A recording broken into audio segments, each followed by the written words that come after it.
Well, ladies and gentlemen, welcome back to the channel. The saga continues regards to Matt O'Reilly. Keith here from Command the Hoop Celtic. If this is your first time viewing my channel, give us a thumbs up, subscribe to the channel, it will be really appreciated. We're closing that 18,000 as soon as possible. The magic Tom Rogic number, or Neil Lennon if you want to say. So Matt O'Reilly is the talking point yet again tonight. I feel like I'm talking about the same players, the same situation, different fees, different contracts. It's getting boring to some fans. And you know what? I actually go by this source because this guy is probably one of the most reliable sources in world football.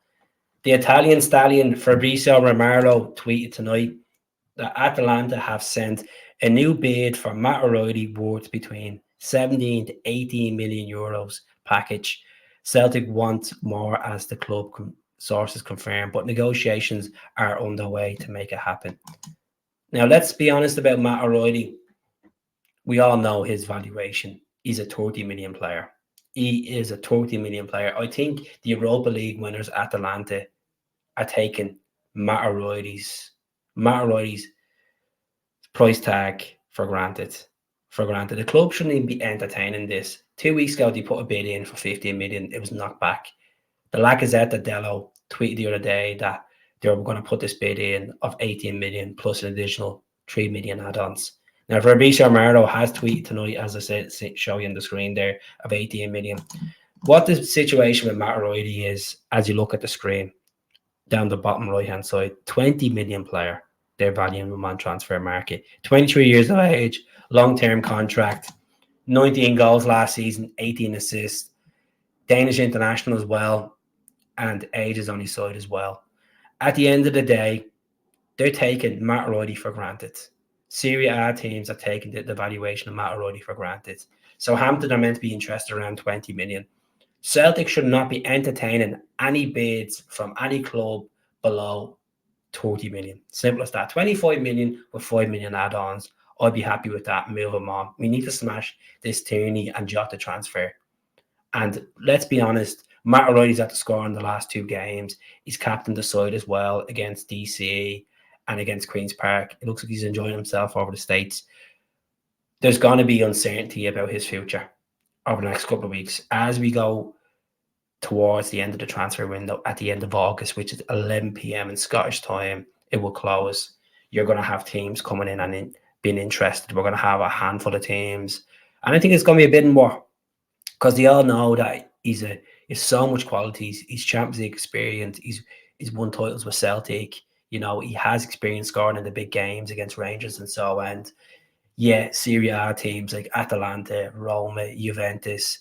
There's talks the Liverpool are sniffing around as well. And Atletico Madrid are sniffing around Southampton. Bring them on. Just keep them all outside the shop, looking in the window. Because at the end of the day, he's on a long-term contract until he puts in a transfer request and he's not playing decent football. That's when you start questioning, saying, "Oh, is he actually going to go?" Celtic, Peter Lawwell, Michael Nicholson need to sit down and just snub all these deals. Until they give us 30 million in total, he's not for sale.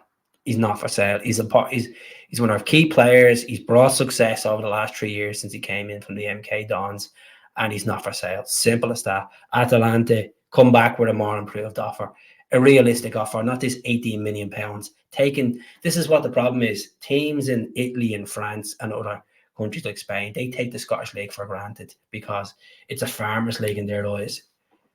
This is a guy with Champions League experience. He's scoring goals. You know, he could be a future captain for any club, and he's going to be a big success for Denmark as well with the new manager, whoever comes in and starts picking him, because it was a joke that he wasn't called up for the Danish team in the Euros. But we're going to leave it there, folks. I'm sure I'm going to be talking about Matt O'Reilly a lot over the next couple of days on the channel. Let's see how this accelerates or de-escalates. Let's see how it goes over the next couple of days. At the end of the day, I don't think he's going to go anywhere in this transfer window. We keep him until January, get him that more Champions League games under the belt, start getting more caps for Denmark, scoring goals. That's when we can actually put more valuation up. We could even put him up to 35 million. We shall see. So speak to you all soon. Take care. Hail, all the best.